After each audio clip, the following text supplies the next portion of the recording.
Okay, so let's say that you want to resize a property of a layer you're working on, but you don't want to click your up and down arrows to gradually resize that property. Well, this method is for you. We've got a component here, a for your consideration component.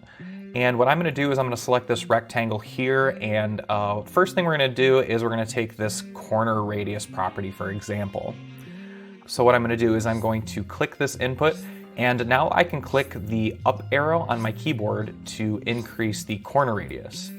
But you know, this is very slow and it doesn't let me quickly experiment. So as you know, you can click and drag on any input with an icon next to it to resize that layer property by scrubbing. I'm hovering over this corner radius icon, and then notice how my cursor changes to this double arrow cursor. Now, just by clicking and dragging, I can quickly iterate on that corner radius that I'm going for.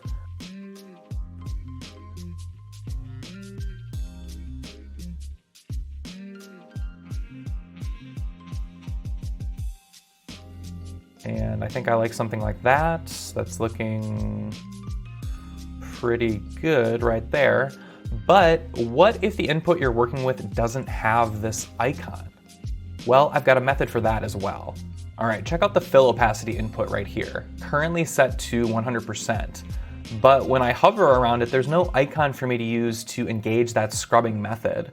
For any input in your design panel that does not have an icon, simply hover over the input value and hold down the Option key to enable that scrubbing cursor.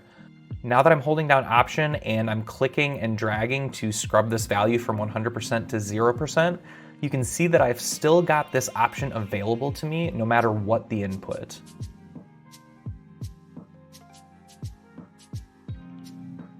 So no matter what the input, you always have the option to use that Option, click, and drag. It can be a really handy tool if you want to quickly experiment, but you don't have this kind of nice icon that'll allow you to immediately enable that double arrow cursor.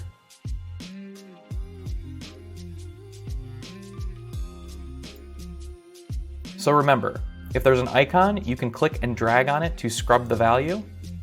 If there isn't an icon, hover over the input value and then hold Option. Then you can click and drag.